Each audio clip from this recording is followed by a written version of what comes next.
তাহলে আল্লাহ তাআলা আদমের বেটিদের কপালে মাসিক লিখে দিয়েছেন। যদি কোনো নারীর মাসিক না হয় তাহলে ওই নারীর পেটে জীবনে কোনো দিন বাচ্চা জন্ম নেবে না, জীবনে কোনো দিন ওই মেয়ে ছেলেটি বাচ্চার মুখ দেখতে পাবে না। আল্লাহ রাব্বুল আলামিনের কুদরতে এটা নিয়ম করা আছে। কেন? যেদিন একটা নারীর পেটে একটা বাচ্চা স্থান পাবে সেদিন থেকে নিয়ে 9 মাস পর্যন্ত ওই নারীকে আল্লাহ রাব্বুল আলামিন ঋতু হতে দেবেন না, মাসিক হতে দেবেন না। তো সেই মাসিকের মরা রক্তগুলো কোথায় যাবে? আল্লাহ তাআলার কুদরত দেখেন। একটা বাচ্চা মায়ের পেটের ভেতরে বড় হবে তো কি খেয়ে? তো বাচ্চাটার নাভির সঙ্গে 3 হাত লম্বা একটা নাড়ি লাগানো থাকে, আর সেই নাড়িটা মায়ের পেটের ভেতরেই পেঁয়াজ খেয়ে খেয়ে থাকে। আর ওই নল দিয়ে দিয়ে মায়ের 10 মাসের সেই মরা রক্তগুলো একটা বাচ্চার পেটের ভিতরে যায়, আর বাচ্চাটা সেইগুলো খেয়ে খেয়ে খেয়ে খেয়ে ধীরে ধীরে ধীরে ধীরে ধীরে ধীরে সে 2 কিলো 2.5 কিলো 2.25 কিলো ওজনের হয়ে যায়।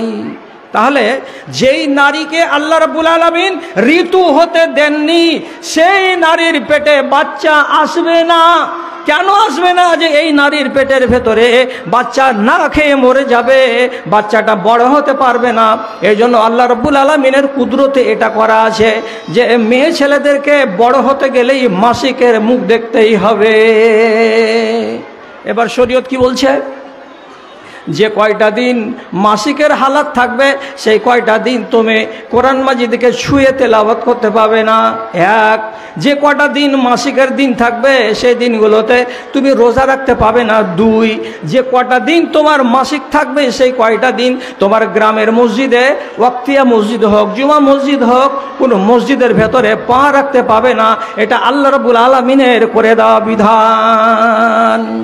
এইবার তুমি আলাদা। কেমন আলাদা?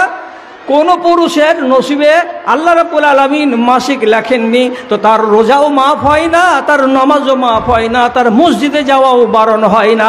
কাজে মেয়েরা এই কানুনটাতে একটু আলাদা, আর পুরুষেরা এই কানুনে খানিকটা আলাদা। 1, 2 নম্বর আবার শোনো। 2 নম্বর কি বলছি? মা বোনেরা যাদের পেটে বাচ্চা আছে আর রমজান মাসের চাঁদ উঠে গেছে, তাহলে এই মেয়ে ছেলেটি ও যদি বলে যে আমি 14 ঘন্টা না খেয়ে থেকে যদি রোজা রাখি তাহলে আমার শরীরটা দুর্বল হবে, আর আমার শরীর দুর্বল হতে গেলে আমার পেটের বাচ্চা দুর্বল হয়ে যাবে, তো এই রকম যদি ভয় থাকে তাহলে আল্লাহ রাব্বুল আলামিন বলছেন, রে দুনিয়ার মেয়ে ছেলেরা, তোদের এটা কানুন আলাদা আর পুরুষেরদের এটা কানুন নয়। তা কি কোনো মেয়ে ছেলের পেটে যদি বাচ্চা থাকে আর তার রোজা রাখতে গেলে যদি ক্ষতি হয় বাচ্চার, তার শরীরের যদি ক্ষতি হয়, আল্লাহ তাআলা বলছেন তুমি রোজার মাসে রোজা রাখবে না, তুমি তোমার নিজের পেটের বাচ্চাটার খেয়াল রাখো, খাওয়া দাওয়া ঠিকঠাক করে রাখো, শরীরটাকে ভালো করে রাখো। তারপরে বাচ্চা যেদিন ভূমিষ্ঠ হয়ে বড় হয়ে যাবে তখন তোমার বাকি রোজাগুলোকে তুমি রেখে নেবে। একটা আলাদা কানুন হলো। এ কি আছে? মা হারিয়ে গেছে। এই বাচ্চাটা কার গেও? এটা বেটা ছেলে না? ও মায়েরা, কার বাচ্চা দেখো হারিয়ে গেছে? কালো ফুল প্যান্ট পরে আছে আর হলুদ শার্ট গায়ে দিয়ে আছে। দেখো গো, ও মা খালারা কারা আছো, গেটের কাছে যাও, গেটের কাছে যাও। একটা বাচ্চা এখানে বেটা ছেলে হারিয়ে আছে, মা খুঁজে পায় না। দেখো দেখো দেখো, বাচ্চাটা কাঁদছে অনেকক্ষণ থেকে। আরে এই ঝগড়া হট, এই বাচ্চাকে আসতে দিবা না তো এখানে দিয়ে, কেউ দেখে থাকিও তো, এই হট। হ্যাঁ, এবার কথাটা কি বললাম? কথা মানে থাক ছাড়া হয়ে যাচ্ছে, খেও হারা হয়ে যাচ্ছে। আমাদেরকে দেখেন, আরে হারিয়ে যাওয়া ছেলে আরো মেলে ছেলে পাওয়া যাবে, তোমরা ওদিকে বাদ দাও তো। তোমার ছেলে হারালছে নাকি? অত পেরেশান তুমি আছো? হ্যাঁ, কথা বলছিলাম কি, যে এই মেয়ে ছেলেটি রোজা রাখবে না। ও যদি বলে যে আমি রাখবো না, তো রোজা রাখবে না, আল্লাহ ওকে মাপ দিয়েছে। পরে যখন ওর বাচ্চা ভূমিষ্ঠ হয়ে যাবে, শরীর ভালো হয়ে যাবে, তখন ওর কাজা রোজাকে রেখে নিবে। বেটা ছেলের পেটে আল্লাহ তাআলা বাচ্চা দেয় না, তো বেটা ছেলেকে এটা কানুন মানতে হয় না। তুমি আলাদা, আমি আলাদা। আচ্ছা, তারপরে আর একটা কি? আল্লাহ রাব্বুল আলামিন বলছেন কোনো মেয়ে ছেলের কোলে যদি বাচ্চা থাকে, 1 মাসের বাচ্চা, 2 মাসের বাচ্চা, 6 মাসের বাচ্চা, বাচ্চাটা তার মায়ের দুধ খাচ্ছে, আর ওই সময় যদি রোজা চলে আসে তাহলে পারে রোজার হালাতে শুকনো থাকতে হয় সারাটা শরীরকে, এই জন্য দুধ কমে যেতে পারে। তার জন্য কোনো মেয়ে ছেলে যদি বলে আমি যদি রোজা রাখি তো আমার ছেলে দুধ পাবে না, আমার ছেলের দুধ কমে যাবে, আমার ছেলের কষ্ট হবে, এটা যদি ভয় মনে হয় তো নবীজি বলছেন, ওরে দুনিয়ার মায়েরা, তোমার বাচ্চা কোলে আছে, অতএব তুমি রোজাতে ছাড় পেয়ে যাবে, তুমি এখন রোজা করিও না, তোমার বাচ্চাটাকে ঠিকঠাক করে মানুষ করো, দুধ খাওয়াও, তারপরে যেদিন বাচ্চা বড় হয়ে যাবে তোমার দুধ ছেড়ে দেবে, তখন তোমার বাকি রোজাটাকে তুমি আদায় করে নেবে। কয়টা মশলা শিখা গেল যে আপনারা আলাদা আর বেটা ছেলে আলাদা, এখনকার মতন 4টা, আরেকটাতে আপনারা আলাদা। কিসে আলাদা? তো বলছে রাসূলুল্লাহ একদিন 1 টুকরা সোনা আর একখানা এত বড় রেশমের কাপড়, 2 হাতে 2টা জিনিসকে এইরকম করে উঠিয়ে ধরলেন, আর ধরার পরে বলছেন কি, ইন্নাল্লাহা হাররামা হাজানে আলা যুকুরে উম্মতি। ওরে মেয়েরা তাকাও, এদিকে তাকাও, নবীজি বলছেন এই যে আমার 1 হাতে সোনা দেখতে পাচ্ছ আর 1 হাতে রেশমের কাপড় দেখতে পাচ্ছ, এই সোনা এবং রেশমের কাপড় আমার বেটা ছেলে উম্মতের উপরে হারাম করে দেওয়া হয়েছে। আমার উম্মতের যারা বেটা ছেলে আছে তারা এই দুটো পরতে পাবে না। কাজে দুনিয়াতে কোনো বেটা ছেলে, কোনো পুরুষ লোক সোনা ব্যবহার করতে পারে না এবং রেশমের কাপড় তারা ব্যবহার করতে পারে না। তবে নবীজি বলছেন এটা আমার মহিলা উম্মতিদের জন্য হালাল করা হয়েছে। তার মানে দুনিয়াতে যত মেয়ে ছেলে আছে তারা যত পারে সোনা ব্যবহার করতে পারবে, আর যত পারে তারা চাঁদি ব্যবহার করতে পারে, আর যত পারবে তারা রেশমের কাপড় ব্যবহার করতে পারবে। তার মানে হলো কি, এই কানুনে, এই বিধানের ভেতরে আপনারা হয়ে গেলেন আলাদা আর আমরা পুরুষেরা হয়ে গেলাম আলাদা। কয়টা হলো? 5টা। রহিমের মা শুনছিস গে? কান দিয়ে গে না, তোর খেয়াল আছে অন্যদিকে? সকালবেলায় ফের আমি পুছ করব, কেন এই এলাকার আর এক জালসাতে আমি যাব। তোমার মশলা শিখা হলো না? হলো না? এই কথাটা তোমাকে তোমার পাড়ার 2টা মেয়ের লোককে শিখাইতে হবে। রোজার মাসে দুধ খাওয়াইছে, ওই দুধ হয় না গে চাচি, তো তুই খাওয়াছিস কেন? মৌলবি যে মানা করেছে, বাচ্চার ক্ষতি হলে রমজান মাসে বাচ্চাকে দুধ খাওয়াতে হবে না, অন্য মাসে অন্য মাসে তোমার রোজা তুমি করে নিবে। মশলা শিখো এখানে বসে বসে। তারপরে এবার তোমার স্বামী যদি একবারে 3 গ্রাম ওজনের এতখানি মোটা সোনার আংটি হাতে দিয়া তোমার সামনে আংনা আংনা ঘুরে বেড়ায়, তুমি বলবে না? বলবে না? হাজি আদরের বাপ, তুমি কেন সোনা হাতে দিয়ে আসো? কে তোমাকে সোনা হাতে দিতে বললো? কোনটা পালি তুই? বলছে বিকটের জালসাতে গেছি, মৌলানা বলেছে বেটা ছেলেদের জন্য রেশম হারাম আর বেটা ছেলেদের জন্য সোনা হারাম। তো তুমি হারাম জিনিস কেন হাতে করে আছো? জলদি খুলো। যদি তুমি হারামকে হারাম মনে না করো তাহলে এর জন্য তোমাকে আযাব হবে আল্লাহর আখিরাতে। আল্লাহ তাআলা তোমাকে শাস্তি দিতে ছেড়ে দেবেন না। তো তুমি বলতে পারবা? যদি না শিখো মশলা তো তুমি বলবা কি দিয়ে? তারপরে তোমাকে বলছি 6 নম্বর জিনিস, তুমি আলাদা আর আমি আলাদা। কিসে? নামাজের টাইম হলো, তোমার বাড়িতে 5টা 6টা ছেলে আর মেয়ে ছেলে আছে, তুমি তোমার বাড়ির বউ বেটিকে নিয়ে নামাজে দাঁড় হবে, তো তাহলে তোমরা এখন জামাতে খাড়ো হয়েছো। যেমন পুরুষ লোকেরা জামাত করে তেমনি তোমরাও জামাত করবে। এবার যখন পুরুষ লোকের জামাত খাড়ো হবে তখন ইমাম সাহেব একাই আলাদা লাইনে দাঁড়াবে আর পিছন দিকে পুরুষ লোকের লাইন হবে আলাদা। কিন্তু তোমরা যখন নামাজে দাঁড়াবে আর একজনকে যদি ইমাম হতে হয় তাহলে পরে তোমাদের মেয়েদের ইমাম আলাদা হয়ে একাই সামনের সারিতে দাঁড়াতে পাবে না। মেয়েদের যেটা ইমাম হবে জামাতে, তাকে লাইনের মাঝখানেই দাঁড়াতে হবে, আলাদাভাবে সামনের সারিতে একা একা দাঁড়িয়ে ইমামতি করতে পাবে না। নবীজি বলছেন মেয়েদের ইমামতি লাইনের মাঝখানে হবে আর পুরুষদের ইমামতি লাইনের সামনে একাই দাঁড়িয়ে হবে। নমাজ ওটাও জামাত আর এটাও জামাত, কিন্তু মেয়েদের নমাজ হলো এইটুকু আলাদা আর পুরুষের নমাজ হলো এইটুকু আলাদা। কয়টা মশলা হলো? 6টা মশলা হলো। এবার 7 নম্বর মশলা শুনো। তুমি আলাদা, আমি আলাদা। কি 7 নম্বর মশলা বলছি? যদি যদি তোমার বেটা বয়স হয়ে গেছে 22 বছর, ওই ছেলেটা যদি বিয়ে করে, দিল্লি থেকে যদি একটা বউ বিয়ে করে নিয়ে চলে আসে, হায়দ্রাবাদে কাজ করতে গিয়ে ওখান থেকে যদি একটা মেয়ে ছেলেকে বিয়ে করে বাড়ি নিয়ে চলে আসে, তাহলে তুমি জীবনে বলতে পাবে না এবং তার বাপ বলতে পাবে না ওই বেটা ছেলেকে, ওই ছেলেটাকে, হারে বাবা আমি বাপ জানতে পারলাম না, তুই আমাকে জিজ্ঞাসাও করলি না, আমার এজাজত অনুমতিও নিলি না, কোথাকার বেটিকে তুই বিয়ে করে নিয়ে চলে আসলি কেন?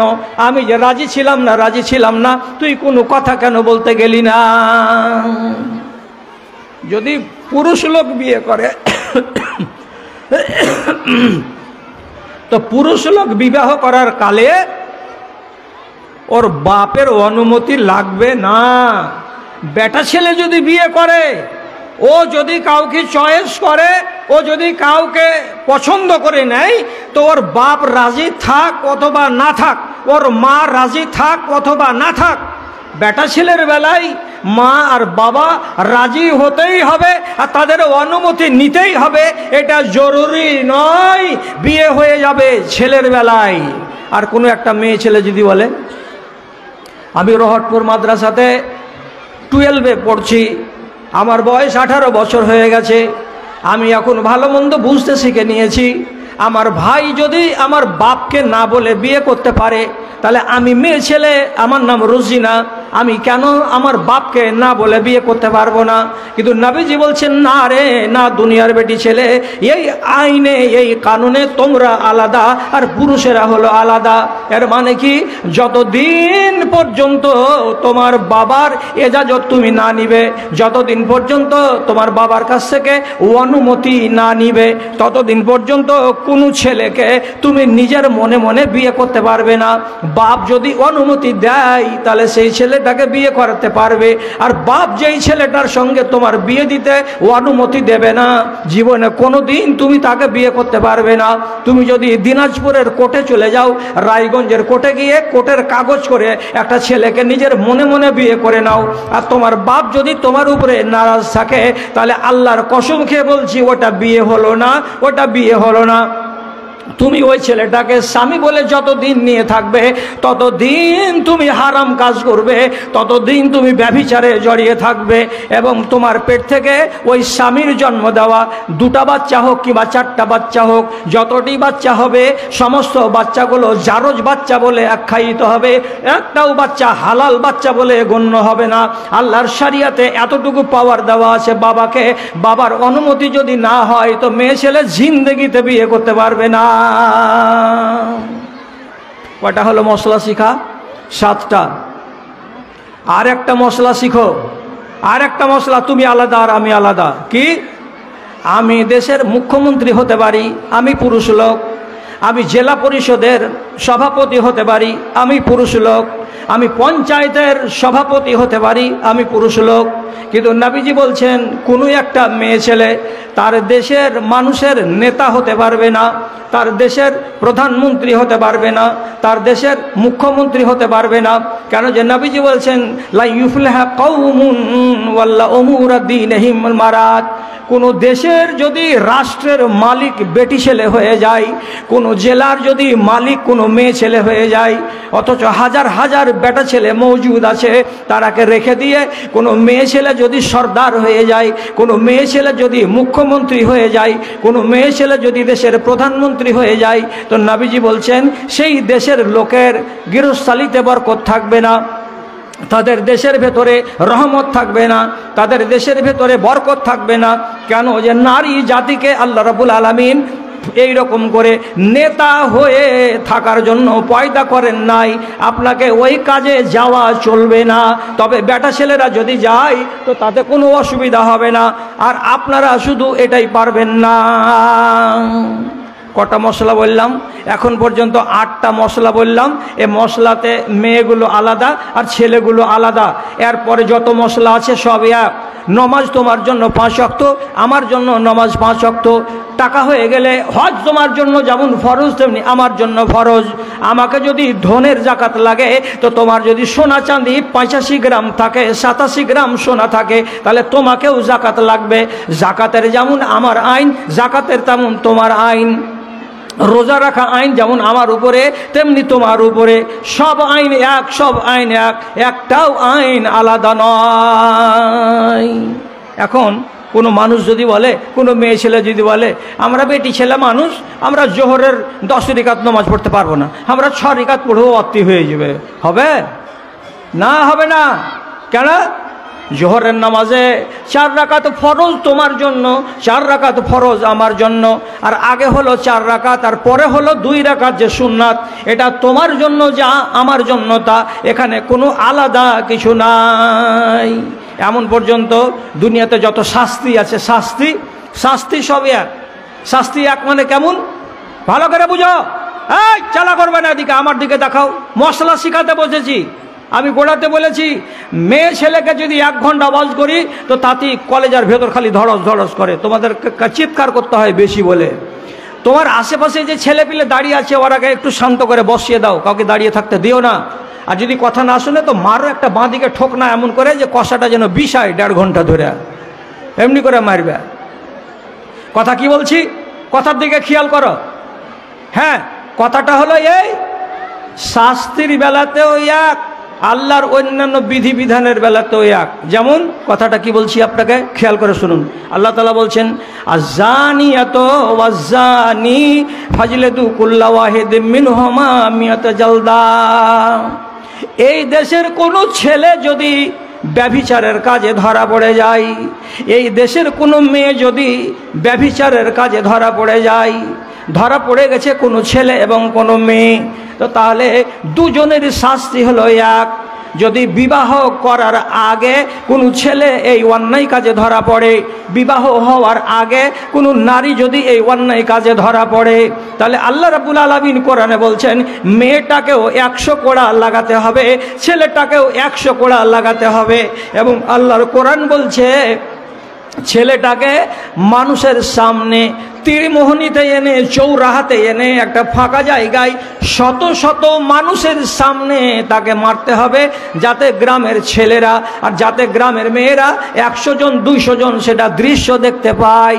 আর মেয়ে ছেলে বলে তাকে ঘরের কোণাতে মারা যাবে না, ও মুখ পুড়িয়েছে তার কারণে তাকেও আবার চৌরাহাতে নিয়ে এসে মেন জায়গাতে, ফাঁকা জায়গাতে, ফাঁকা ময়দানে তাকেও 100 কোড়া মারতে হবে। কোনো লোক যদি বলে, বাবারে এটা মেয়ে ছেলে, এর ব্যাপারটা আলাদা, আর ওটা হলো বেটা ছেলে, ওর ব্যাপারটা আলাদা, বেটি ছেলেটাকে বাইরে এনে মারিও না। কিন্তু আল্লাহর কোরআন বলছে, না না না, এটা কথা নয়। ছেলেও যদি হয়, মেয়েও যদি হয়, 100 করে বেতের বাড়ি মারতে হবে, এবং তাদের দুজনকেই লোকের সামনে মারতে হবে, কাউকে ঘরের কোণায় মারা যাবে না। কি বোঝা গেল? কি বোঝা গেল? যদি ওকে পাথর মারতে হয়, তো তাহলে লোকের সামনে মারতে হবে। ওকে যদি কোড়া মারতে হয় 100 কোড়া, তো লোকের সামনে মারতে হবে। ছেলেটার হলো 100, তো মেয়েটারও 100। কেউ যদি বলে যে মেয়ে ছেলে মানুষ আছে, ওকে 50 মারো, মেরে ছেড়ে দাও, না, এ কথা বলা যাবে না, কোনো দিন এটা কথা হবে না। কেন? মেয়ে ছেলে হলে বলে তোমাকে সাজা কম নয়, আর বেটা ছেলে হলো তার জন্য তাকে সাজা বেশি নয়। তোমাদের জন্য আল্লাহ রাব্বুল আলামিন যেমন বদলা রেখেছেন ভালো সমান সমান, তেমনি সাজাও রেখেছেন আল্লাহ তাআলা সমান সমান।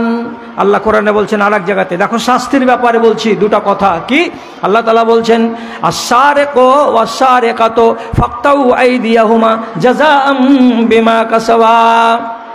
একটা পুরুষ লোক যদি চুরি করে, একটা পুরুষ লোক যদি চুরিতে ধরা পড়ে যায়, তাহলে তাকে তার বাম হাতখানা কবজি পর্যন্ত মানুষের সামনে কেটে নিতে হবে।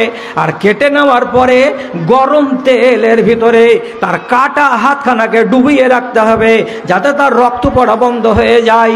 ঠিক সেই রকমই একটা মেয়ে ছেলে যদি চুরিতে ধরা পড়ে যায়, পড়োশের বাড়িতে চুরি করে নিয়েছে, কিংবা ভাইয়ের বাড়ি যায়, কিংবা মামুর বাড়ি যায়, কিংবা নানির বাড়ি যায়, যদি একটা বান্ডিল টাকার চুরি করে নেয়, আর চুরিতে যদি কোনো মেয়ে ছেলে ধরা পড়ে যায়, আল্লাহ তাআলা বলছেন বেটি ছেলে হয়েছে করেছে বলে তাকে ছাড় দেওয়া যাবে না, তারও বাম হাতের কবজি পর্যন্ত কেটে নামিয়ে দিতে হবে, আর দিয়ে তাকেও সাজা এটাই দিতে হবে। একটা ছেলের সাজা যা আর একটা মেয়ের সাজাও তা। আল্লাহ তাআলা সাজার বেলাতে দুজনকে আলাদা আলাদা করেন নাই। তাহলে আপনি কিসে আলাদা আর আমি কিসে আলাদা? আপনার যেটা বিধান আমার সেটা বিধান। অতএব এখন যদি একটা নতুন কথা আপনার সামনে তুলি, তাহলে সেটা হলো আজকের সেরা কথা, তা হলো এটা হলো পর্দার বিধান। পর্দার বিধানে বেটা ছেলে আলাদা আর মেয়ে ছেলে আলাদা। কেমন আলাদা? একটা পুরুষ লোক মাথা যদি খোলা রাখে কোনো গুনাহ হবে না। একটা পুরুষ লোক যদি সারাটা শরীরে গেঞ্জি পর্যন্ত না রাখে, পেট খোলা থাকে, পেট খোলা থাকে, পিঠ যদি খোলা থাকে, তাহলে তার গুনাহ হবে না। একটা পুরুষ লোক তার হাঁটু থেকে নিচু দিক পর্যন্ত খোলা রেখে দেয়, তো তাহলে তার গুনাহ হবে না। কেন? যে বেটা ছেলের জন্য তার শরীরকে ঢেকে রাখা অনিবার্য নয়, ফরজ নয়। কিন্তু আল্লাহ রাব্বুল আলামিন বলছেন এবং তার নবী বলছেন, একটা নারীর মাথা থেকে শুরু করে পা পর্যন্ত যতটুকু জায়গা আছে রে মা বোনেরা, যতটুকু শরীরের অংশ আছে রে মায়েরা, সমস্ত অংশটুকুকে আল্লাহ রাব্বুল আলামিন পর্দার ভিতরে চিহ্নিত করে দিয়েছেন। কোনো নারী কোনোদিন নিজের পিঠ দেখাতে পারবে না, কোনো নারী কোনোদিন তার গলা কাউকে দেখাতে পারবে না, কোনো নারী কোনোদিন তার হাঁটুর নিচে অংশটা দেখাতে পারবে না, কোনো নারী তার নিজের হাতগুলোকে এই বগল বরাবর কিংবা কনুই বরাবর খোলা রেখে দিয়ে এই রকম করে কাউকে দেখাতে পারবে না। আল্লাহ রাব্বুল আলামিন নারীদের জন্য পর্দাটাকে ফরজ করে দিয়েছেন, ফরজ করে দিয়েছেন, ফরজ করে দিয়েছেন। কথাটা ভালো করে মগজে তুলে নাও রে মায়েরা। নমাজ ছেড়ে দিতে গেলে যেমন একটা মানুষ জান্নাত পাবে না, জান্নাত হারাম, তেমনি একটা মেয়ে ছেলে নামাজ পড়ে, রোজা করে, হজ করে, যাকাত দেয়, সব কিছু করে, কিন্তু পর্দা করে না, ওই মেয়ে ছেলেটির জন্য আল্লাহর জান্নাত হারাম, আল্লাহর জান্নাত হারাম, আল্লাহর জান্নাত হলো হারাম। যে নারী পর্দা করে না তার জন্য আল্লাহর জান্নাত হারাম। কেন? যে পর্দা করার নারীর জন্য হলো কি ফরজ, একেবারে ফরজ। যদি তুমি ফরজকে ছেড়ে দাও তাহলে পরে আল্লাহ তাআলা তোমার উপরে নারাজ, তোমাকে জান্নাত দেওয়া হবে না। হাদিসে কি আছে? রাসূলুল্লাহ বলছেন, নিসাউন কাসিয়াতুন আরিয়াতুন মুমিলাতুন মাইলাতুন রুসুহুন্না কাসিনামাতিল বক্তিল মাইলাতে। এগুলো যুগ চলে আসবে, সেই যুগের মেয়ে ছেলেরা যখন রাস্তা চলবে তো মাথা দুলিয়ে দুলিয়ে চলবে, মাথা হিলিয়ে হিলিয়ে চলবে, এবং তাদের গায়ে কাপড় থাকবে। কেমন কাপড় থাকবে? নবীজি বলছেন, কাপড় আছে কিন্তু কাপড় নাই। কাপড় পরে আছে কিন্তু কাপড় নাই। এর মানেটা কি? এর মানে হলো দুই রকমের। কাপড় পরে আছে কিন্তু কাপড় নাই, এর মানে হলো শরীরে এমন আঁটো সাঁটো কাপড় পরে আছে, এমন লাগা লুগা কাপড় পরে আছে যে একটা মেয়ে ছেলের সারাটা শরীরের তার চড়াই এবং তার উতরাই, কোন অংশটা নিচু আর কোন অংশটা উঁচু, সব কিছু পরিষ্কারভাবে বোঝা যাচ্ছে। এই রকম যদি কোনো টাইট পোশাক মেয়ে ছেলেরা পরে, যেমন জিন কাপড়ের পায়জামা হয়, কিংবা আজকালকার জমানাতে দেখা যাচ্ছে শত শত বেটি ছেলে লেগিন পরে হেঁটে বেড়াচ্ছে, যদি লেগিন পরে চলে কোনো মেয়ে ছেলে, এত টাইট পোশাক মেয়েদের জন্য হালাল নয়। এর উপরে যদি ঝুব্বা ঝাব্বা একটা জামা থাকে কিংবা কাপড় থাকে কিংবা ওড়না থাকে, তাহলে লেগিন পরা যায় যাচ্ছে। আর লেগিনকে শুধু শুধু পরে নিয়ে যদি হেঁটে বেড়াই, তাহলে একটা মেয়ে ছেলের এত টাইট পোশাক পরা মোটেই হালাল নয়, মোটেই জায়েজ নয়। এ পোশাক পরাটা হলো হারাম। আর উপরে পরে আছে কি একটা শার্ট, শার্টটা কেমন? অত্যন্ত টাইট। কেমন টাইট? যে মেয়ে ছেলেটি 16 বছরের না 20 বছরের, মেয়ে ছেলেটি 40 বছরের না 50 বছরের, ওর শরীরের সব কিছু অঙ্গ বোঝা যাচ্ছে। তাহলে এমন যদি টাইট কাপড় মেয়ে ছেলেরা পরে, তাহলে আল্লাহ রাব্বুল আলামিনের নবী বলছেন এটা কাপড় পরে আছে কিন্তু কাপড় পরে নাই। কথাটা ঠিকই তো? আবার আরেকটা মানে কি? এত পাতল কাপড়, এত পাতল কাপড়, এত পাতল কাপড় মেয়ে ছেলেটির ঘাড় দিয়ে, মেয়ে ছেলেটির ওড়নার ফাঁক দিয়ে তার ঘাড় দেখা যাচ্ছে, তার গলার হার দেখা যাচ্ছে, মেয়ে ছেলেটির শরীর দেখা যাচ্ছে, এমন পাতল কাপড় যদি পরে, তাহলে নবীজি বলছেন লা ইয়াজিদুনা রিহাহা, এই মেয়ে ছেলেগুলো জান্নাত তো পাবেই না, পাবেই না, বরং বলছেন কি 40 বছরের দূরের রাস্তা থেকে জান্নাতের সেন্ট পাওয়া যাবে। ওই মেয়ে ছেলেটিকে আল্লাহ রাব্বুল আলামিন বলছেন ওর নাকে জান্নাতের সেন্ট পর্যন্ত দেওয়া হবে না। কেন? মেয়ে ছেলেটি হলো বেহায়া, মেয়ে ছেলেটি হলো লজ্জাহীন, এর গায়ে কাপড় থাকতো না ঠিকঠাক হয়ে, সে নিজের গা খানাকে সম্মানের সঙ্গে ঢেকে রাখতে শিখেনি। এই জন্য রাব্বুল আলামিন বলছেন আমার ফরজকে যদি ছেড়ে দাও তাহলে তোমাকে আমি জান্নাত থেকে বঞ্চিত করে দেব। নারীরা, দুনিয়ার নারীদেরকে বলছি, মায়েরা, খালারা, ভালো করে হুঁশিয়ার হয়ে যাও, সাবধান হয়ে যাও, তোমার পর্দা যেন নষ্ট না হয়ে যায়, কোনো দিন ভুলেও যেন তোমার দ্বারাই এই ভুলটা হরগিজ না হয়ে যায়। এটা হতে দিতে হবে না। কথা শোনো, খেয়াল করে কথা শোনো। হযরত আয়েশার একটা ভাতিজি, হযরত আয়েশা মানে কি? রাসূলুল্লাহর বিবি। হযরত আয়েশার একটা ভাতিজি, আপন ভাতিজি বলতে কে? আব্দুর রহমানের বেটি। ও, এটি ফারেগিন ছেলে এবারকার? আচ্ছা, হ্যাঁ, ঠিক আছে, আচ্ছা, ঠিক আছে, আমি পাঠাচ্ছি। কয়টা ছেলে আছে কার সাহেব? 25টা ছেলে, তো 2টা হাজির নাই। ওয়াজ চলবে, আপনারা চিন্তা করিয়েন না। আপনাদেরকে শুধু দেখাবার জন্য এটা আনা হলো যে এই 25টা ছেলে এই বছর কোরআন মাজিদকে সম্পূর্ণ হিফজ করে এবার ফারিগ হবে এখান থেকে। আর এই ছেলেগুলোকে আপনাদের টাকায়, আপনাদের পয়সায় আর আপনাদের দানা পানি খেয়ে দে এই ছেলেগুলো আল্লাহর কোরআন মাজিদকে মুখস্থ করেছে, এটা আপনাদের গৌরবের বিষয়। এরাই আপনাদের জন্য দোয়া করবে। তো এই যে 25টা ছেলেকে আপনাদের সামনে এনে দিলাম, তো আমি ওয়াজ চালাতে থাকবো, আর 25টা ছেলে এখান থেকে হাঁটা দিবে, চলে যাবে ওই বারান্দা পর্যন্ত। এখান থেকে হাঁটা দিবে, আপনার পাশ দিয়ে যাবে। আপনার যদি একটা কোরআনের দাম আপনাকে পছন্দ লাগে, যে একটা কোরআনের হাফেজ তৈরি করলো, তো কোরআনের হিফজ করার পরে এই কোরআন মাজিদখানা আমার এই মাদ্রাসাতে একটা থাকবে, তো তাহলে আপনি যদি ভালোবাসতে পারেন, তো যতটা ভালোবাসতে পারবেন ততটা এই ছেলেপিলের হাতে আপনি দিয়ে দেবেন। এই ছেলেরা আপনাদের জন্য দোয়া রাখবে। এরা হলো হাফেজে কোরআন, এরা জিন্দাই কোরআন মাজিদকে সব সময় মগজে করে নিয়ে বেড়াচ্ছে। এখন যদি দেশে আগুন লাগে আর মাদ্রাসা মসজিদ থেকে সব কোরআন পুড়ে যায়, তাহলে রাতারাতি কোরআন মাজিদকে লিখে দেওয়া যাবে। কারা লিখে দিবে? এই হাফেজে কোরআনেরা লিখে দিবে। তাহলে এত বড় কাজ এরা করেছে, এদের বরকত কত পাওয়া যাবে দেশের লোক, আর এদের মর্যাদা কত আল্লাহর নজরে, এটা কথা আপনাদেরকে পরে বুঝাবো এবং পরে বলবো। তো আপনাদেরকে চেহারা কয়টা দেখিয়ে দিলাম, এবার আমি যেতে বলছি এই ছেলে কয়টাকে। বাবারা, এই ছেলেরা, তোমরাকে বলছি, তোমরা তোমাদের মা খালাদের সামনে, সামন দিয়ে একবার এখান থেকে হেঁটে ওই দেওয়াল পর্যন্ত চলে যাও। এবার তোমরা ডান দিকে একজনে চলে যাও, ওই কিনারে চলে যাও। এই ছেলে তুমি চলে যাও ডান দিকে, একবার ওদিকে চলে যাও, ওই মাথায় যাও। তুমি আর একটা দিকে যাও। রে ছেলে গেলা এদিকে জানা রে, কেউ বললার এদিকে জানা রে, ওদিকে যাও, আরো ওদিকে যাও, আরো ওদিকে যাও। একদম এক জায়গাতে আরম্ভ করো হাঁটতে, শুরু করো। এখান থেকে হাঁটো, তুমি এখানে হাঁটা দাও।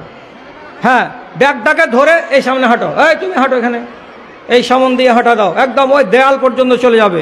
জুতা খুলে দাও, মোজা পায়ে দিয়ে হাঁটো। আচ্ছা, অতটি লাগবে না কারি সাহেব, কাউকে বসিয়ে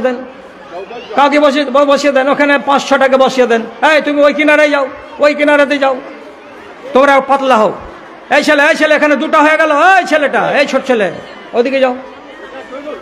হ্যাঁ যাও, ওই মাথা পর্যন্ত চলে যাও। হ্যাঁ, আচ্ছা, আপনারা তালে তালে টাকা দিতে থাকেন।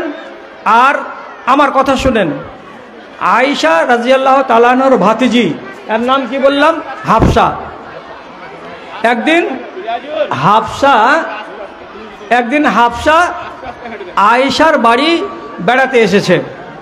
তো বেড়াতে যদি এসেছে, তো হযরত আয়েশা বলছেন ওয়ালাইহা খেমারুন রাকিকুন, আম্মা আয়েশা দেখতে পাচ্ছেন তার ভাতিজির মাথায়, তার ভাতিজির ঘাড়ের উপরে একটা ওড়নি আছে। ওড়নিটা কেমন? এত পাতল ওড়নি, ইয়াশেফো বেহা অনুকাহা। তার ভাতিজি সাফিয়ার ওড়নি দিয়ে আম্মা আয়েশা বলছেন আমার ভাতিজির ঘাড় আমি দেখতে পাচ্ছি, আমার ভাতিজির মাথার চুলগুলো পর্যন্ত আমি দেখতে পাচ্ছি। এত পাতলা ওড়নি আমার ভাতিজি গায়ে দিয়ে আছে। তখন মা আয়েশা করলেন কি, একটু জোর করে আওয়াজ দিয়ে বলছেন এদিকে আয়, শুনে এদিকে আয়, এদিকে আগে আয়। জোর করে একটু গলা ঝাড়া দিয়ে ভাতিজিকে কাছে ডেকে নিলেন। আর কাছে ডেকে নেওয়ার পরে এবার কি করলেন, ওর ঘাট থেকে ওড়নিটাকে নামিয়ে নিলেন। আর নামিয়ে নেওয়ার পরে ওর চোখের সামনে মাঝখানকে ধরে এইরকম করে ফড়ফড় ফড়ফড় করে ফেড়ে দু টুকরা করে দিলেন। আর দেওয়ার পরে বলছেন এই ছিঁড়ে দেওয়া ওড়নাটা বাড়ি নিয়ে যাবি, আর যাওয়ার পরে বালিশের খোল বানিয়ে নিবি, সেটা ভালো কথা, কিন্তু খবরদার তোর মতো যুবতী বেটি ছেলে এমন পাতলা ওড়নি যেন আর জীবনে গায়ে না চাপাই। এ কথাটা বলে তিনি বাড়ির ভেতরে গেলেন আর আলমারির ভেতর থেকে একখানা নতুন ওড়নি এনে দিলেন। ওড়নিটা কেমন? বড্ড মোটা, বড্ড গপস। ওই ওড়নিটা দিয়ে কিন্তু গা দেখা যায় না। সেই ওড়নিখানা ওই ভাতিজির গায়ে চাপিয়ে দিলেন। আর দেওয়ার পরে মা আয়েশা বলছেন এরপর থেকে তুমি যেদিনই বাড়ির বাইরে যাবে, যেদিনই তুমি কোনো রিশতেদারের বাড়িতে যাবে, যেদিনই তুমি কোনো কুটুমের বাড়ি বেড়াতে যাবে, সেই দিন এই মোটা ওড়নিটা গায়ে দিয়ে যাবে, তাহলে তোমার জন্য উচিত হবে এটা। আর তাছাড়া তোমার ওড়নি দিয়ে যদি তোমার শরীর দেখা যায়, ওরে বেটি, ওরে ভাতিজি, তোমার রেহাই নাই। কিয়ামতের দিন আল্লাহ তাআলা তোমাকে